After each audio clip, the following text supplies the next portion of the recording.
BJP और कांग्रेस के राज्यसभा उम्मीदवारों का ऐलान हो गया है। कहीं रूठने कहीं टूटने की कहानी चल सी रही है। यूपीएससी के रिजल्ट का ऐलान हो चुका है। जश्न और सफलताओं की कहानी लगातार चल रही है। कोरोना की दूसरी लहर में अनाथ हुए बच्चों से प्रधानमंत्री मोदी का मिलना और उनके लिए ऐलान भी हुआ। इसमें भी दर्द से मरहम तक की कहानी है, मगर एक कहानी ऐसी भी है जिसमें दर्द है, मातम है और मिस्ट्री भी है। पंजाबी सिंगर और कांग्रेस के उम्मीदवार रहे सिद्धू मूसेवाला की हत्या की कहानी। आज के इस खास शो में पूरे घटनाक्रम को परत दर परत बारीकी से खोलेंगे। नमस्कार, न्यूज प्लस 21 में आप सभी का स्वागत है। मैं हूं आपके साथ अविनाश दुबे। माता पिता ने नाम सुखदीप सिंह सिद्धू रखा था। गांव का नाम मूसेवाला। पंजाब में नाम के आगे गांव का नाम जोड़ने का रिवाज है, तो नाम हो गया सिद्धू मूसेवाला। दोस्त कहते हैं गायकी और रैप के जरिए शोहरत और दौलत हासिल की। दुश्मन कहते हैं कि दुश्मनी थी तो मार दिया। अब भी गूगल की दुनिया का हिंदुस्तान में सबसे बड़ा कीवर्ड मतलब जिसके बारे में ज्यादा सर्च किया जाए। कनाडा, ऑस्ट्रेलिया जैसे देशों में जहां भारतवंशी रहते हैं, वहां भी सिद्धू मूसेवाला से जुड़ी स्टोरी खोजी और पढ़ी जा रही। तो हमने सोचा आज पूरी पड़ताल करते हैं और आपको इस पूरे घटनाक्रम की एक एक जानकारी आपके साथ साझा करते हैं। सिद्धू मूसेवाला की हत्या पंजाब के मानसा जिले में जवाहर के गांव के पास हुई, जो उनके गांव मूसेवाला से 5 किलोमीटर दूरी पर है। वो थार गाड़ी में सवार थे, तभी उन पर करीब 30 राउंड फायर किया गया। मूसेवाला की मौत मौके पर हो गई। इसमें 2 साथी भी घायल हुए, जिनका इलाज चल रहा है। हत्या के बाद मूसेवाला के पिता बलकौर सिंह ने एक एफआईआर करवाई और कहा उनके बेटे को कई गैंगस्टर फिरौती के लिए फोन कर धमकियां भेजते थे। गैंगस्टर लॉरेंस बिश्नोई गैंग ने उसे कई बार धमकियां भेजी, इसलिए उन्होंने एक बुलेट प्रूफ फॉर्च्यूनर गाड़ी भी रखी हुई थी। पुलिस ने पिता की दी तहरीर पर एफआईआर दर्ज कर ली। 302 हत्या की और 302 हत्या के प्रयास की। इसके अलावा 120B आपराधिक षड्यंत्र और आर्म्स एक्ट की 2 धाराओं में केस दर्ज किया गया। आनंद फानंद में पुलिस ने जांच शुरू किया। धरपकड़ के लिए एसआईटी गठित की जाने लगी। मामला हाई प्रोफाइल था। पंजाब सरकार पर काफी दबाव बना, राजनीतिक आक्षेप लगने लगे। तब सीएम भगवंत मान ने हत्या के न्यायिक जांच के आदेश दिए। सीएमओ पंजाब की तरफ से जानकारी मिली कि सिद्धू मूसेवाला की हत्या की जांच के लिए हाईकोर्ट के मौजूदा जस्टिस की देखरेख में आयोग का गठन किया गया। इससे पहले पंजाब हरियाणा हाईकोर्ट ने पंजाब सरकार को फटकार भी लगाई। पूछा गया कि उन्होंने सुरक्षा से संबंधित कागजात सार्वजनिक क्यों किए। एक दिन पहले ही पंजाब सरकार ने 424 वीआईपी लोगों की सुरक्षा का जो जिम्मा था उसको कम कर दिया गया। जिनकी सुरक्षा कम हुई उनके नाम भी सार्वजनिक हुए। इसमें मूसेवाला का नाम भी था। बाकायदा ट्वीट करके आपने इसे वीआईपी सिस्टम पर चोट बताया। इस पर विरोधियों ने आरोप लगाया कि आपके पब्लिसिटी स्टंट में सिद्धू मूसेवाला की हत्या हो गई। राजनीतिक प्रतिक्रियाओं के बीच सवाल तो बना हुआ है। जब किसी को जान का खतरा था तो उसकी सुरक्षा क्यों कम हो गई। डीजीपी की तरफ से दावा किया गया था कि ब्लू स्टार की बरसी जो 1 जून को होती है उसके लिए सुरक्षा कम की गई थी, क्योंकि बाकी जगहों पर पुख्ता इंतजाम चाहिए होते थे। मगर सवाल यह है कि जब किसी को खुलेआम धमकियां दी जा रही हैं, उसकी सुरक्षा में कमी किस रिपोर्ट के आधार पर की गई, इसकी भी जांच जरूरी है। इस मामले में एक नाम बार बार सामने आ रहा है। हर बार आप हर टीवी चैनल पर सुन रहे हैं। नाम है लॉरेंस बिश्नोई। लॉरेंस बिश्नोई कुख्यात अपराधी और गैंगस्टर है। उम्र यही कोई 30 के आसपास होगी। फिलहाल तिहाड़ जेल के बैरक नंबर 8 में वो बंद है।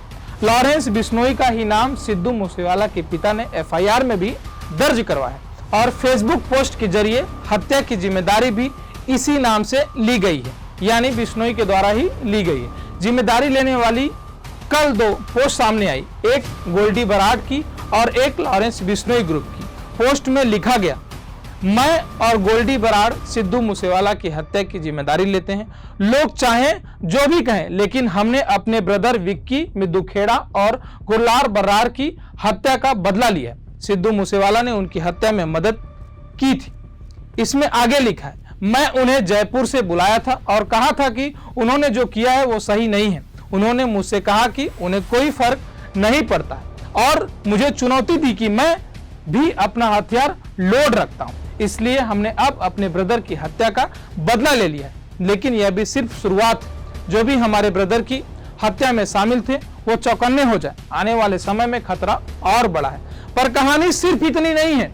साजिश और रंजिश की इस कहानी को समझने के लिए थोड़ा पीछे चलना होगा।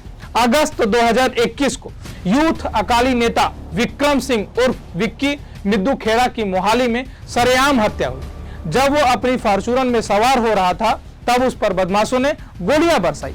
बचने के लिए भागा तो आधा किलोमीटर दौड़ाकर गोली मारी गई। विक्की को गैंगस्टर लॉरेंस बिश्नोई का बेहद करीबी बताया जाता था। उसकी हत्या में बनबिहा गैंग का नाम आया था।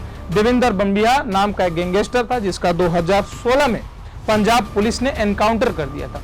उसी के नाम पर बना ये बनबिहा गैंग है जिसको लकी पटियाल नाम का गैंगस्टर अभी भी चलाता है, जो फिलहाल तुर्की के बगल में मुल्क आर्मेनिया में है। खैर, बनबिहा गैर और लॉरेंस गैंग दोनों के बीच अब वर्तमान में करारी दुश्मनी है। जैसा कि फिल्मों में भी हम देखते रहे हैं, दो गैंगों के गैंगवार की बड़ी वारदात की कहानी। यहां से थोड़ी कहानी और क्लियर करते हैं।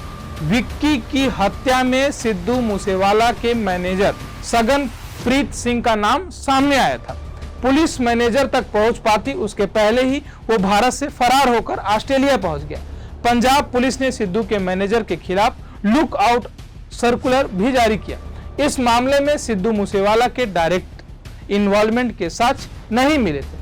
फरवरी महीने में दिए चुनावी एफिडेविट के मुताबिक सिद्धू मूसेवाला पर 4 मुकदमे दर्ज थे, मगर विक्की मिद्दू खेड़ा मर्डर केस में उन पर कोई एफआईआर नहीं था। जी हां, आप सही सुन रहे हैं। जब 4 जो मुकदमे दिए गए दाखिले के समय, उसमें मिद्दू खेड़ा मामले का कोई भी केस दर्ज नहीं था। इसके बावजूद लॉरेंस बिश्नोई विक्की की हत्या के लिए सिद्धू मूसेवाला को जिम्मेदारी और विरोधी गैंगस्टर विक्की पटियाल का करीबी मानता था। विक्की मिद्दू खेड़ा के मर्डर के तुरंत बाद लॉरेंस बिश्नोई ने एक फेसबुक पोस्ट की थी। लिखा था, अपने भाई विक्की मिद्दू खेड़ा हम सबको छोड़कर चले गए। इस भाई का हमारे अपराधों से कोई लेना देना नहीं था। जिसने भी सुना होगा इस भाई के लिए अच्छा ही सुना होगा। अब ज्यादा कुछ नहीं कहेंगे, करके दिखाएंगे। रही बात जो भी भाई की मौत का जिम्मेदार है वो अपनी मौत की तैयारी कर ले। इसका रिजल्ट थोड़े दिन में मिल जाएगा। ये फेसबुक पोस्ट अगस्त 2021 में किया गया था। मई 2022 में सिद्धू मूसेवाला को इसी बदले में मारने का दावा किया जा रहा है। अब बात लॉरेंस बिश्नोई की, क्योंकि बात हो रही है मर्डर करने की, बात हो रही है साजिश की, बात हो रही है तिहाड़ जेल की, बात हो रही है लंदन की, तो बात होनी चाहिए आखिरकार लॉरेंस बिश्नोई की।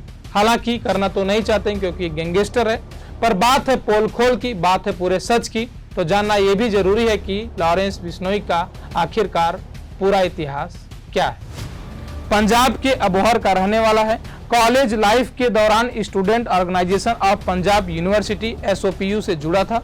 रिटेक छात्र राजनीति में वर्चस्व की जंग और हथियारों का खेल देखते देखते लॉरेंस बिश्नोई पंजाब में जुर्म की दुनिया का बड़ा नाम हो गया।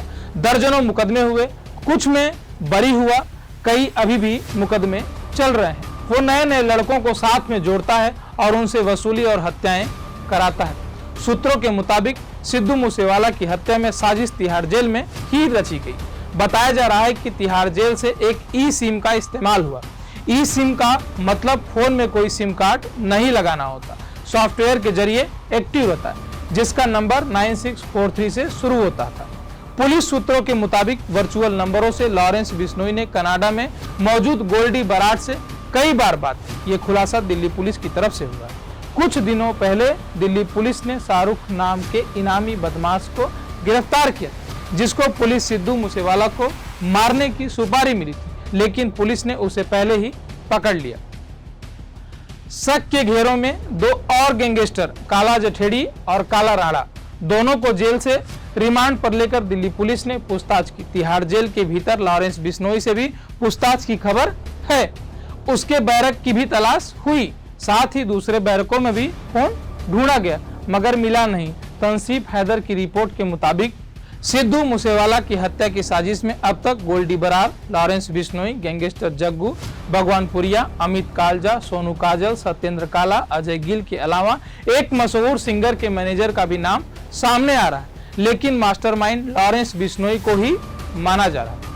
अब सबसे बड़ी बात जो अब मैं करने जा रहा हूं, गैंगस्टरों और म्यूजिक इंडस्ट्री का कनेक्शन। आखिरकार क्या कनेक्शन है कि जब भी पंजाब में या देश के किसी अन्य हिस्सों में किसी म्यूजिक से जुड़े किसी व्यक्ति की हत्या होती है तो आखिरकार ये दोनों चीजें सामने क्यों आती हैं?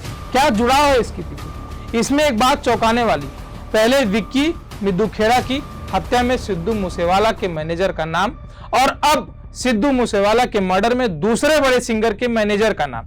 पंजाबी म्यूजिक इंडस्ट्री जितनी रिच और भरी पूरी लगती है, इसके पीछे के किरदार कहीं काले हैं। जैसे एक दौर में डी कंपनी के तार बॉलीवुड से जुड़ा करते थे, वैसे ही गैंगस्टरों का इन्वॉल्वमेंट पंजाब की म्यूजिक इंडस्ट्री से मालूम पड़ता है। इसके पीछे रंगदारी और सरपरस्ती का खेल है। 2018 में पंजाबी सिंगर परमवीर वर्मा पर भी गोली चली थी, किस्मत अच्छी थी, बच गई। 1996 में पंजाबी सिंगर दिलशाद अख्तर पर हमला हुआ था। 1988 में संगीतकार अमर सिंह चमकीला की हत्या पत्नी समेत कर दी गई थी। पुलिस अब अपने काम में जुटी है। हमें कुछ लाइनें याद आ रही हैं। मर्द अपनी मासूक की तरह मौत का रास्ता देखता है, क्या पता मौत कब दरवाजा खटखटा दे। चेहरे का नूर का बताता इसका जवानी में ही जनाजा उठेगा। मूसेवाला जीते जीते अमर हो गया। दुनिया में बहुत सी आवाजें आई हैं मिठिए। 2 हफ्ते पहले, मैं ये क्यों बोला हूं जरा समझिएगा, 2 हफ्ते पहले सिद्धू मूसेवाला का गाना रिलीज हुआ, द लास्ट राइड। उसी के पंजाबी बोल की मैंने अभी अनुवाद की है। ये लाइनें लोग कह रहे हैं कि सिद्धू मूसेवाला ने अपने मौत की भविष्यवाणी कर दी, मगर ऐसा नहीं था। हमने सिद्धू मूसेवाला के इंस्टाग्राम पर 2 तस्वीरें देखी, वो ये हैं। दरअसल ये गाना अमेरिकी रैपर टुपाक शुकर निस्पी हुज़ैल को दी गई श्रद्धांजलि पर बनाया गया था, जिनकी कम उम्र में हत्या हो गई। मगर कौन जानता वो गाना सिद्धू मूसेवाला की जिंदगी और मौत पर हिट बैठ जाए। अब इसको भविष्यवाणी कहा जाए या कहा जाए कि ईश्वर का पहले से संदेश आ गया था, या यूँ कहें कि भारत में गैंगस्टरों की तांडव की कहानी लगातार एक के बाद एक इतिहास के नए आयाम और पन्ने रच रही। आखिरकार लगाम इस पर क्यों नहीं लग पा रहा है? पूरी सच पूरी बात आपको जरूर जाननी चाहिए। आज हमने आपको बताने का प्रयास किया इस कहानी के माध्यम से कि आखिरकार सिद्धू मूसेवाला हत्याकांड में कौन कौन से गैंगस्टर शामिल हैं, गैंगस्टरों का क्या इतिहास रहा है, आखिरकार ई सिम कार्ड का क्या इसमें खेल है, तिहाड़ जेल का क्या संबंध है, विदेशों से क्या संबंध रहे हैं, बरार का क्या संबंध रहा है, बताने का प्रयास किया। अभी तो खुलासों के सिर्फ एक चिट्ठी खुली है, इसमें कितने लोग शामिल हैं, क्या म्यूजिक इंडस्ट्री से भी कोई शामिल है, कोई बड़ा नाम, जिस प्रकार से किसी मैनेजर का नाम सामने आ पा रहा है, क्या कोई बड़ा सिंगर भी इसमें शामिल है इस पूरे घटनाक्रम में, क्या हॉलीवुड और बॉलीवुड का कोई संबंध है? हालांकि अभी तक इस प्रकार की कोई खबर सामने नहीं आई है। हो सकता है आने वाले समय में कोई बहुत बड़ा खुलासा हो। हम आपको कहानी दरबदर आपको बताते रहेंगे कि आखिरकार इस पूरे हत्याकांड में असली अपराधी कौन है। जिस दिन हम ये खुलासा करेंगे उस दिन आपको बताएंगे कि आखिरकार पूरा हिस्ट्री क्या रहा है उस गैंगस्टर। तब तक के लिए दीजिए अलविदा, शुक्रिया। The untold story.